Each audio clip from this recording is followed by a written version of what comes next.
사실은 오늘도 로마서 말씀을 드리려고 했습니다. 근데 이번 중에 하나님께서 예레미야 35장 말씀을 읽게 하셨습니다. 이 말씀을 읽으면서 주께서 이 말씀을 오늘 전하라고 하셨습니다. 예레미야 35장에는 별로 알려지지 않는 가문이지만 하나님의 나라에서는 귀한 가문, 레갑의 가문이 나타납니다. 하나님께서는 우리가 예수를 믿고 우리 당대에서 끝나는 그림으로 우리를 부르시지 않았습니다. 주님은 우리를 부를 뿐만 아니라 가정을 부르시고 가문이 되기를 원하십니다. 주 예수를 믿어라. 그리하면 너와 내 집이 구원을 얻으리라. 내가 믿고 가정이 구원되는 것입니다. 가정에서 끝나는 것이 아니고 특별한 믿음의 가문이 되기를 원하시는 것입니다. 하나님은 아브라함의 하나님, 이삭의 하나님, 야곱의 하나님 이렇게 불려지기를 하나님은 기뻐하십니다. 하나님은 가문을 이어서 나아가는데 이스라엘 나라가 무엇입니까? 이스라엘은 아브라함의 가문입니다. 그래서 하나님께서는 믿음의 가문으로서 세워지기를 원하는 것입니다. 그래서 오늘 우리들도 믿음의 가문으로 세워지게 되기를 바랍니다. 오늘 드리고 싶은 말씀은 이 세상에 유명한 가문도 많지 않습니까? 대체적으로 재벌 가문들이 유명하지요. 삼성 가문, LG 가문, 현대 가문, SK 가문, 가문들도 유명하고 또 어떤 가문들은 그 집안에 보면 선생님이 많은 집안이 있고 어떤 집안은 또한 식당이 많이 하는 집안들도 있습니다. 근데 직업을 말하는 것이 아니고 어떤 직업을 가지든지 믿음의 가문, 특별히 우리 하나님께서 특별한 이왕 세우는 믿음의 가문이라면 전설적인 믿음의 가문을 이루시기를 원하십니다. 그래서 오늘 우리들이 이 말씀을 들으면서 우리의 가문이 믿음의 가문, 하나님이 기뻐하시는 그런 가문이 되기를 원하는 마음으로 이 말씀을 듣게 되기를 바랍니다. 하나님께서는 우리의 가문들이 믿음의 가문이 되고 하나님을 기쁘시게 하는 가문으로 세워지기를 원합니다. 그래서 오늘 이후로부터는 하나님 앞에서 하나님 우리들도 레갑의 가문처럼 전설적인 믿음의 가문을 일으키게 하여 주옵소서 하고 기도하고 나아가는 우리들이 되기를 바랍니다. 오늘날 우리 한국에 있는 많은 부모님들이 자신은 믿음을 가지지만 내 믿음을 통하여서 내 자녀들이 믿음은 어느 정도 전수가 되지만 그것보다 더 강한 마음이 있다면 출세하는 거예요. 세상에서 잘 되는 거예요.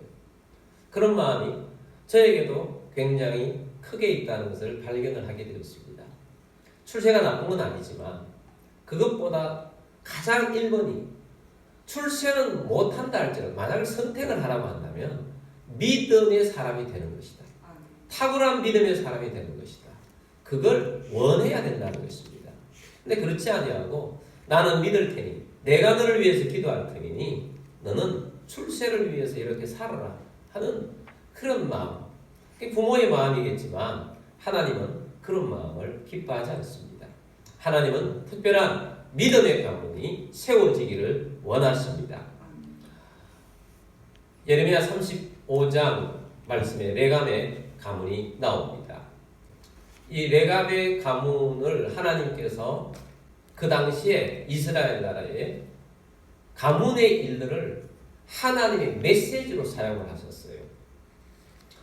이때 예레미야 35장에는 예레미야 선지자가 이 말씀을 기록한 것 아니겠습니까? 예레미야 시대는 어떤 시대였느냐? 예레미야 시대에는 정말 이스라엘 나라의 마지막 시대였습니다. 예레미야 선지자의 별명이 있습니다. 눈물의 선지자입니다. 마지막 때의 사명을 감당하는 사역자, 선지자의 숙명과 같은 것은 나라를 보면서 사회를 보면서 눈물을 흘리지 아니할 수가 없는 그런 숙명과도 같은 그런 일이 나라 가운데 너무 가득하다는 것입니다. 예레미야 선지자는 하나님 말씀을 통해서 그 나라를 봅니다. 나라를 보는데 이 나라가 어떤 나라냐? 하나님이 기뻐하지 않는 일만 골라서 한다는 겁니다. 하나님이 기뻐하지 않는 것을 골라서 하는데 하나님이 기뻐하지 않는 것 가장 첫 번째가 우상 숭배인 것입니다. 예레미야 선지자는 하나님으로부터 말씀을 받고 이 말씀을 그 나라의 지도자인 왕에게도 전하고 귀족들에게도 전하고 백성들에게도 선포하는데 어느 누가 하나 이 하나님 말씀에 귀 기울이지 않습니다. 왕은 듣기 싫다고 귀족들은 듣기 싫다고 예레미야를 죽이려고 합니다. 감옥에 가둡니다. 그래서 예레미야 선지자는 눈물을 흘릴 수밖에 없어요. 예레미야 선지자는 유다에 이스라엘 나라는 솔로몬 이후에 우리나라처럼 남북으로 갈려있지 않습니까? 북쪽을 이스라엘, 남쪽을 유다라고 하는데 북쪽은 이미 우상숭배 때문에 망해고 없고 남쪽 유다가 남아있는데 남아있는 가장 마지막 멸망 직전에 활동했던 선지자가 예레미야 선지자예요. 그래서 예레미야 선지자가 안타까운 마음으로 이렇게 있는데 하나님께서 예레미야 선지자에게 이런 방법 저런 방법으로 하나님의 메시지를 전해주면서 백성들에게 왕에게 귀족들에게 전하라고 하는데 그들은 그들이 갖고 있는 하나님이 기뻐하지 않는 그 삶을 살면서 그들의 고집을 끊지 않고 돌이키지 아니하고 회개하지도 아니하고 오히려 하나님 말씀을 반대로 나아가니 얼마나 안타까운가 하는 것입니다. 하나님께서는 선지자들에게 메시지를 줄 때 가장 많이 사용하는 방법이 환상을 주고 환상을 해석하게 하셔서 메시지를 전하게 합니다. 하나는 그것뿐만 아니라 실제적으로 삶을 통해서 하나는 메시지를 전해줍니다.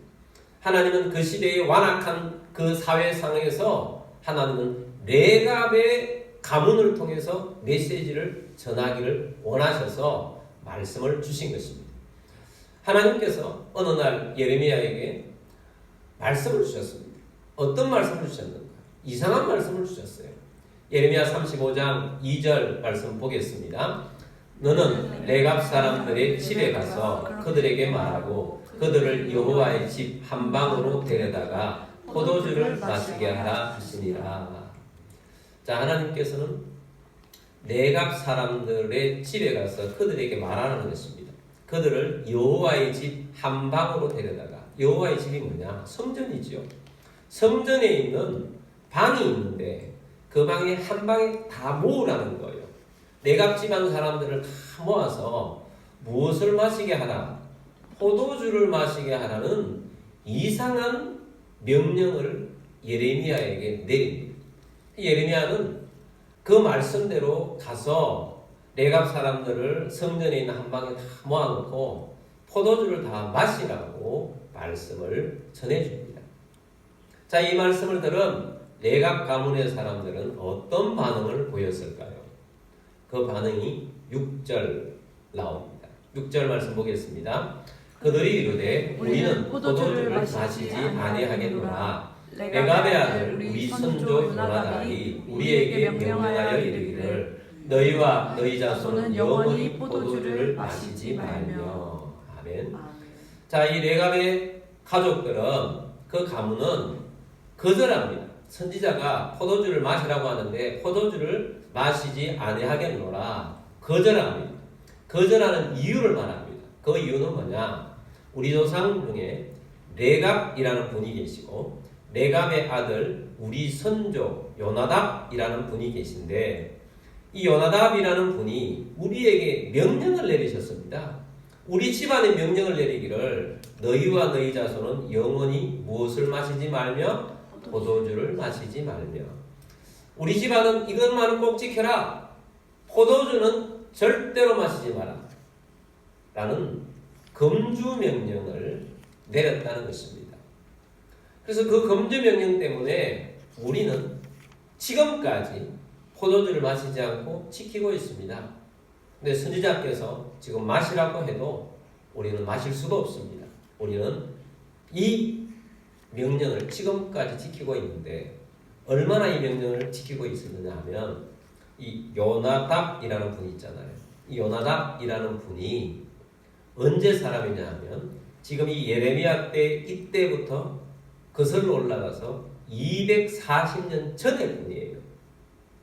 240년 전에 요나답이라는 분이 가문에 믿음의 가문을 지키는데 명령 내린 것을 이 가문이 240년 동안 지금까지 지키고 있는 거예요. 얼마나 멋진 훌륭한 그런 명령을 지금 수행하고 있습니까? 그럼 레갑의 가문은 어떤 가문이냐? 정말 믿음이 탁월하고 유명한 가문이냐? 그런 가문이 아니에요. 정말 놀라운 사실은 뭐냐면 레갑, 요나답 이 가문은 아브라함의 자손이 아니에요. 이방인이에요. 유대인이 아니란 말이에요. 유대인이 아닌데 유대에 와서 살게 된 것입니다. 어떻게 해서 살게 되었느냐? 이분들이 유대에 와서 살게 된 연유는 모세 때까지 올라갑니다. 모세가 왕궁에 살다가 쫓겨가지고 광야에 피신을 했는데 이드로라는 사람 집에 가서 양을 치면서 얹혀 살다가 그 집 딸인 십보라는 여인과 결혼을 하게 되지요. 그러니까 광야에 살던 이 이드로는 유대인들이 아닙니다. 겐 족속입니다. 겐 족속. 나중에 모세가 이스라엘 나라를 해방시키고 가나안 땅으로 들어오게 될 때에 이드로 집안이, 겐 족속의 이드로 집안이 유대 집안에 들어오게 되지요. 그 이드로 집안이 유대 가운데 있으면서 태어난 사람 중에 한 사람이 레갑입니다. 그래서 이 레갑이라는 사람은 유대 12지파에 속한 사람이 아니고 여전히 이스라엘은 12지파 중심으로 흘러가잖아요. 아무리 모세의 장인 집안이라 할지라도 이게 잘 섞여지지 않는 그냥 이방인으로서 사는데 240년 전에는 이 사람들이 어디에 살았느냐 하면 남쪽 유다에 살은 것이 아니고 북쪽 이스라엘, 망하기 전 북쪽 이스라엘에 이분들이 사마리아에 살고 있었다고 해요. 사마리아에 살고 있었는데 북쪽 이스라엘이 그때 요나답이 살던 북쪽 이스라엘은 어떤 상태였느냐 하면 그때의 왕이 북쪽 이스라엘에서 가장 악한 왕이라고 말하는 아합 왕 그리고 악녀라고 불리는 이세벨 왕비가 통치하고 있는 시대에 요나답이라는 분이 살고 있었어요. 아합 왕과 이세벨이 어떤 명령을 내렸습니까? 이스라엘은 앞으로 여호와 하나님을 섬기지 마라. 섬기는 자는 다 죽인다. 그래서 씨를 말리는 거예요. 제사장들을 다 죽여 없앴어요. 그래서 진실로 믿을 사람들은 나중에 하나님께서 7,000명이 있다고 했잖아요.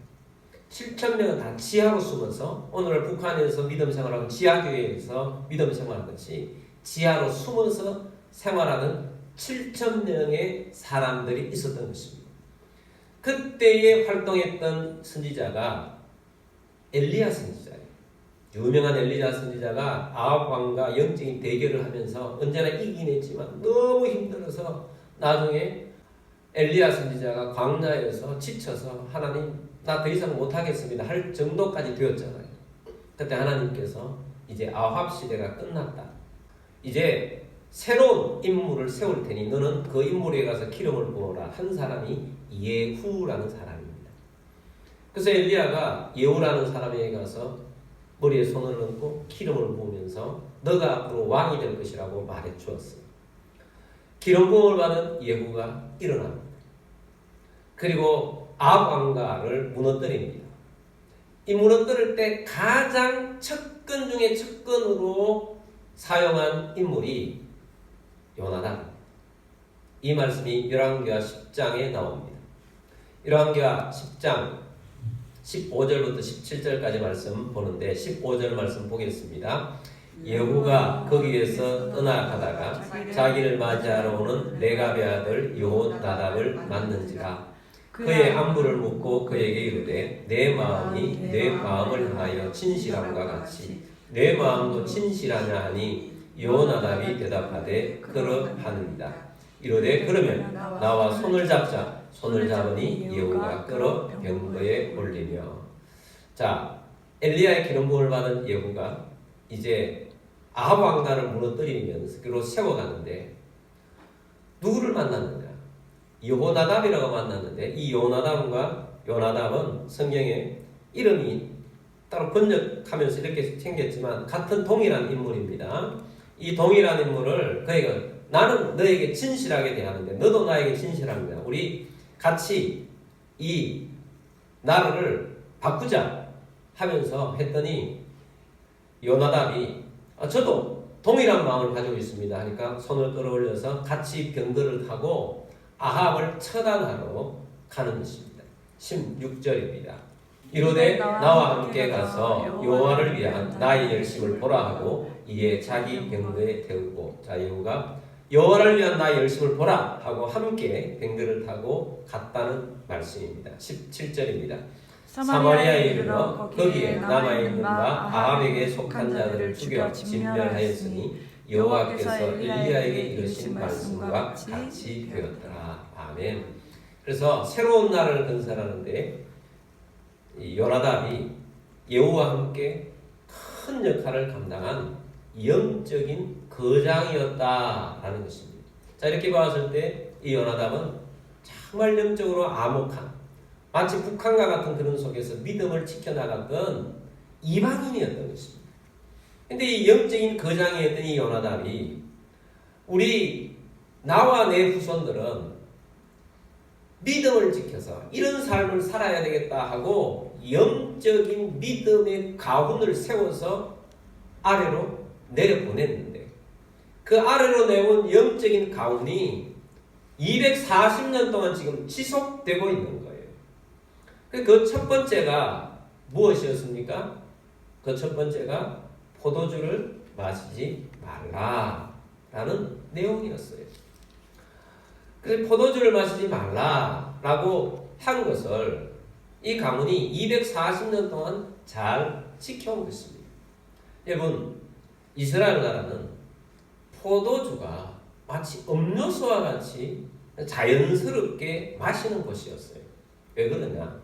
그 가나안 땅은 들어가서 다 농사를 짓는데 주된 농사가 포도 농사예요. 포도가 너무너무 잘 되는 땅입니다. 이스라엘이 가나안 땅에 정탐하러 들어갔다가 이 땅은 젖과 꿀이 흐르는 땅입니다 하고 보여주기 위해서 가져온 포도송이가 혼자 못 들어서 두 사람이 메고 왔잖아요. 이 포도송이가 굵고 또 이 포도가 기후나 이런 것들이 너무 잘 받아서 포도가 달아요. 그래서 이 지중해에서 나는 그 인근에 나는 이 포도주는 최상위급 포도주예요. 그리고 이스라엘 나라의 그 갈릴리 호수로부터 내려오는 그 근처 말고 다른 땅에는 물이 별로 좋지를 못해요. 그래서 대체적으로 물 대신에 포도주를 어떻게 해서 그렇게 마시는 것이 그 가나안 땅에 사는 사람들의 모습이었던 것입니다. 우리로 따지면 마치 탄산음료와 같이 포도주를 이용했던 것입니다. 근데 탄산음료도 좀 나쁘지만 포도주는 이렇게 술이 취하잖아요. 취하니까 훨씬 보기에 또 행동하기에 좋지 못한 그런 모습들이 많았을 것이라고 예상이 되어지죠. 포도주가 일상이니까. 그런데 하나님께서 특별히 이스라엘 백성들 가운데 포도주를 입에 대지 말라고 한 특별한 사람들이 있어요. 그 사람들이 누구입니까? 나실인이에요. 삼손은 태어날 때부터 하나님께서 포도주를 입에 대지 말게 하라라고 했습니다. 나실인이에요. 나실인. 하나님은 특별히 구별하여서 세우기를 원하셨던 사람들에게 포도주를 마시지 말라. 구별되게 살아라. 깨끗하게 살아라.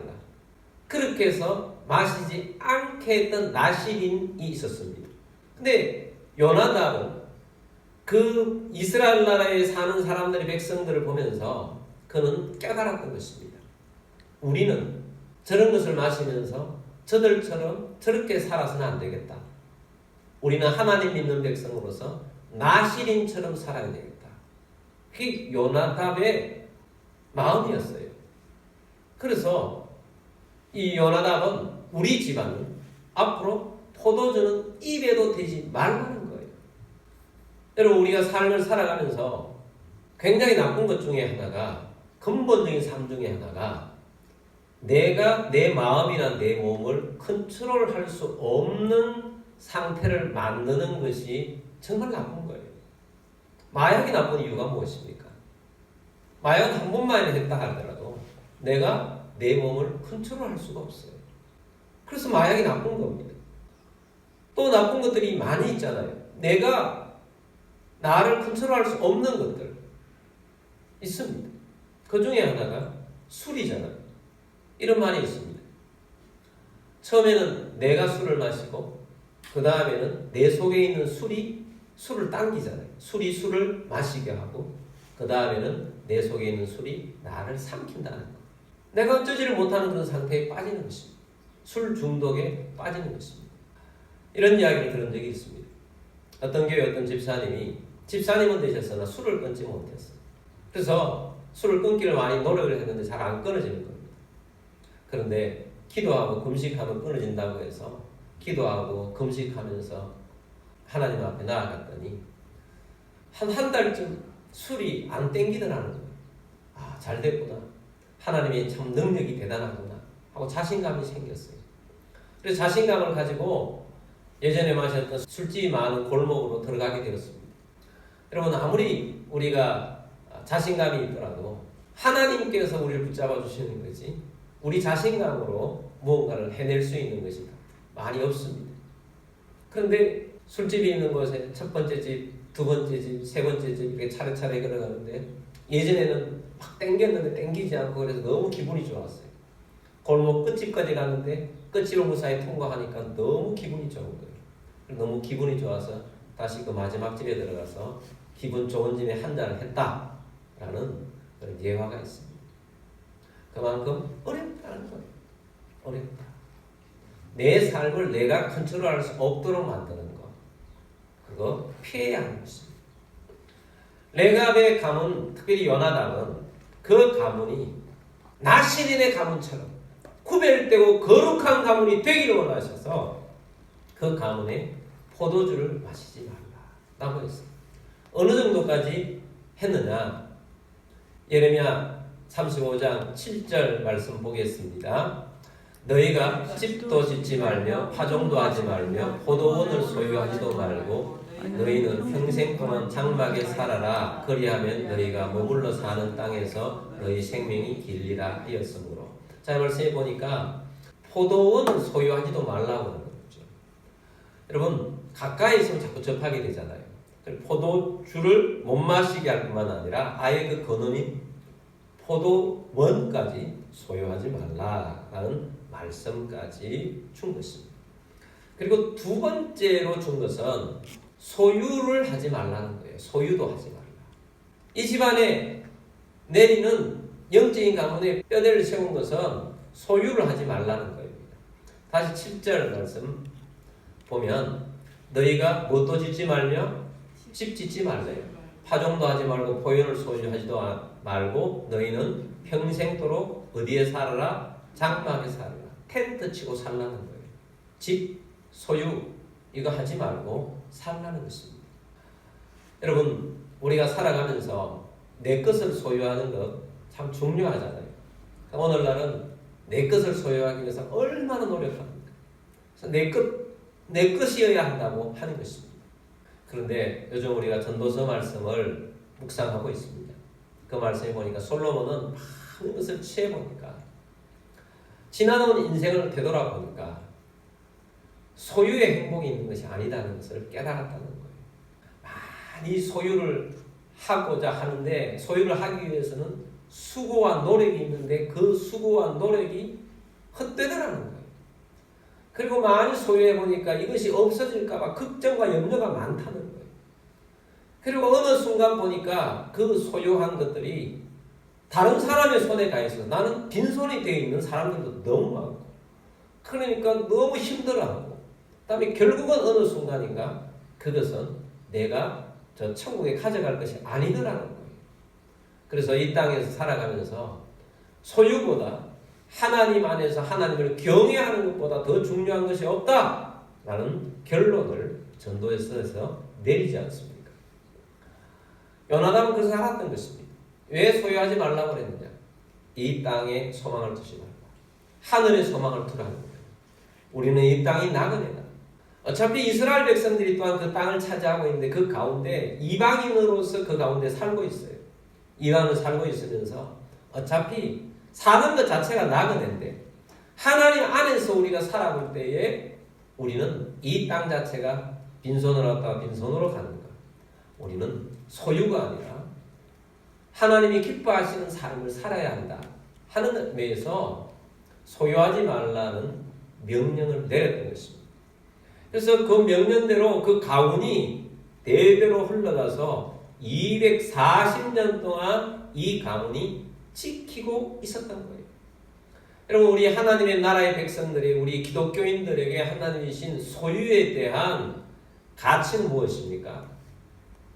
하나님께서는 내게 주신 모든 것들은, 물론 우리가 내 등기를 가지고 살아가고 있는 집이 있을 수 있습니다. 그러나 그것 자체도 근본적으로 하나님 거예요. 주권은 누구에게 있습니까? 하나님께 있어요. 하나님께 주권이 있다라는 생각을 가지시고 우리는 이 땅 가운데 재물과는 어떤 거냐? 흘러보내라는 거죠. 흘러보내라. 하나님 앞에 나왔으면 하나님 앞에 예물을 또 드리라고 하는 것들 기본적으로 지키라고 하는 드리고, 또 이 땅 가운데 선교를 위해서, 전도를 위해서 가난한 자들에게 구제를 하고 그렇게 살아가라는 것이 하나님이 우리에게 주신 소유관입니다.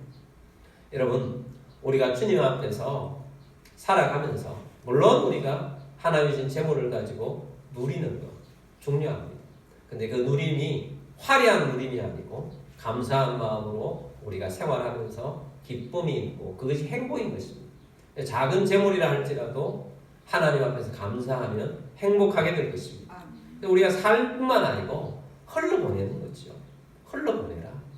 여러분, 흘러보내는 인생을 살게 되길 바랍니다. 그래서 우리 이 요나단이 세운 이 말씀은 우리는 이 땅에 소망을 두는 것이 아니고 하나님 주신 것 가지고 살면서 흘러보내라는 거예요. 기본적으로 흘러보내라. 그래서 이 것을 가지고 이 백성들이 지켰는데 240년 동안 흘러오면서 역사적인 큰 변동이 있었어요. 무슨 변동이었냐? 본래 요나단이 남쪽에 사는 것이 아니고 북쪽에 살고 있었잖아요. 사마리아 땅에 살게 되었죠.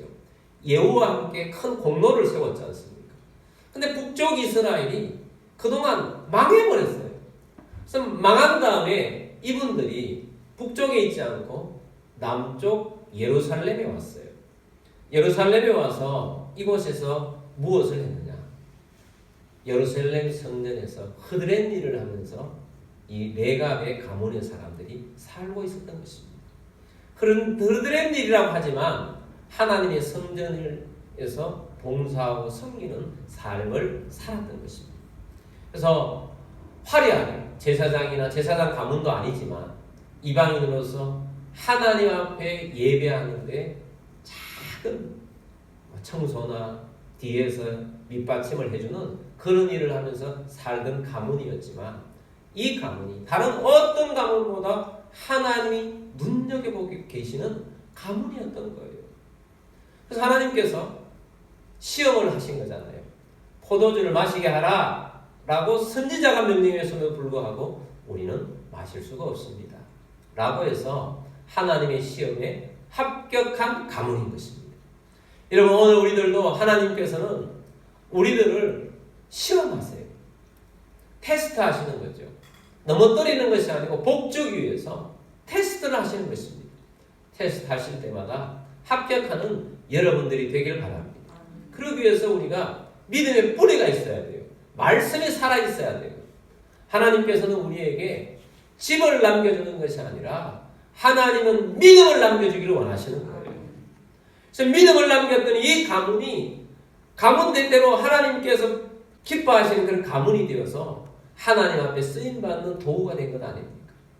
그래서 하나님께서 이 믿음으로 합격한 이것을 그 백성들에게 메시지로 사용을 하셨어요. 35장 16절 말씀 보도록 하겠습니다.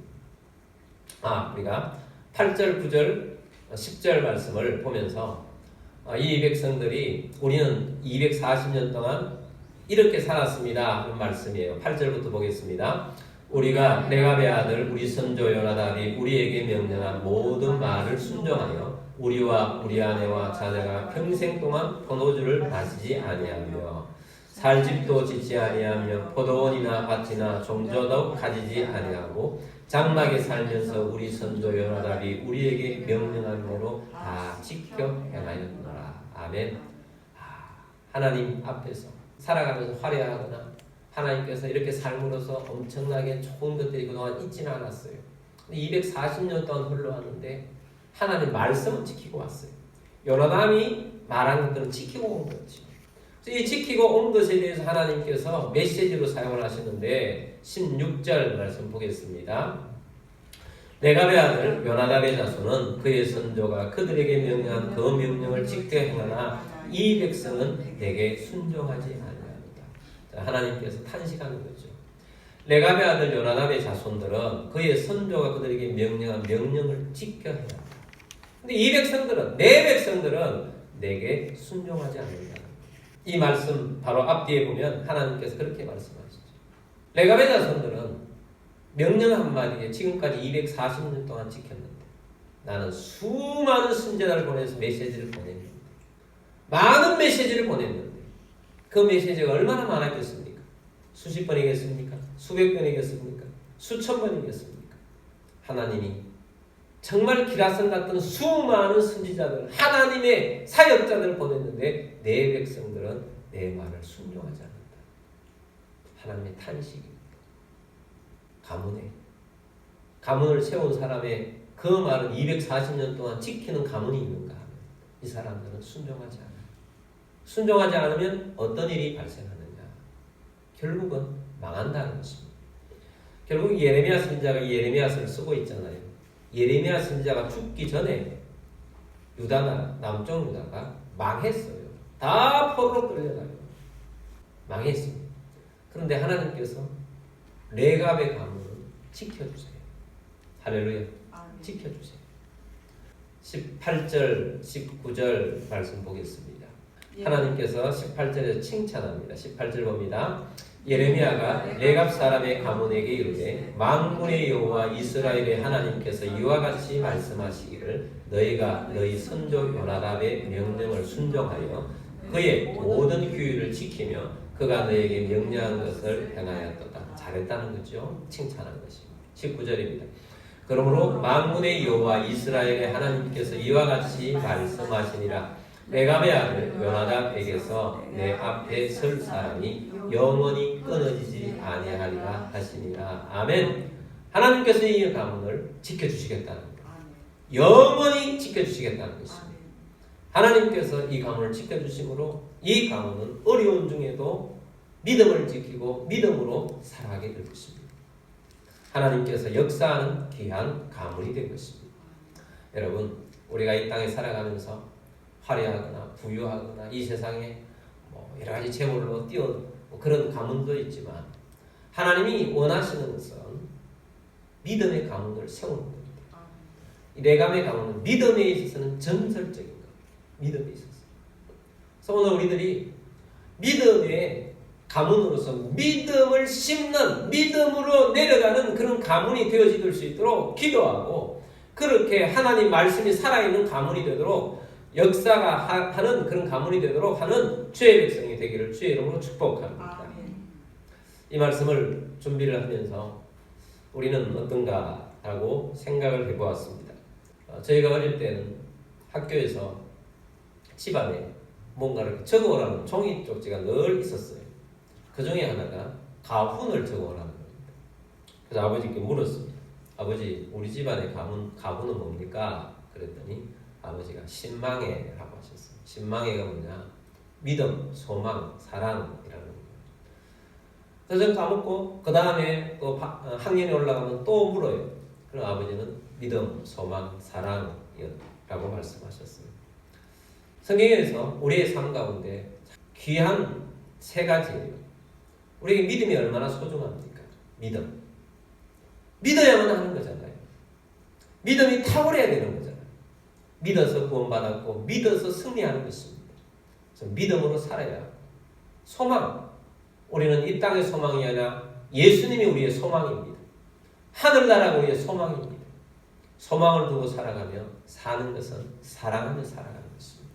예수님의 사랑으로 사랑하며 살아가는 것입니다. 가족 안에 사랑이 있고 교회를 통하여 사랑을 흘러보내고 내 이웃에게 사랑을 흘러보내는 것. 우리 아버지께서 말씀하셨던 그것이 또 기억이 나더라고요. 여러분, 우리의 가문에 하나님이 기뻐하시는 귀한 믿음을 흘러보내는 주의 백성의 가정이 되기를 원합니다. 여러분, 여러분의 가문이 예배하는 가문으로 세워지게 되길 바랍니다. 여러분, 우리의 가문이 말씀이 살아 움직이는 말씀의 중심이 된 가문이 되기를 원합니다. 여러분, 여러분의 가문이 늘 기도를 쉬지 않고 기도의 역사가 나타나고 기도의 기적이 일어나는 가문이 되기를 바랍니다. 여러분의 가문을 통해서 수많은 생명들이 구원이 일어나고 하나님의 역사를 일으키는 전도의 사명 감당하고 하나님의 생명의 역사를 일으키는 가문이 되어지게 되기를 바랍니다. 그러기 위해서 우리의 가문들이 믿음의 뿌리를 내리고 특별한 전설적인 가문으로 세워져가는 주의 백성들이 다 되시기를 주의 이름으로 축복합니다.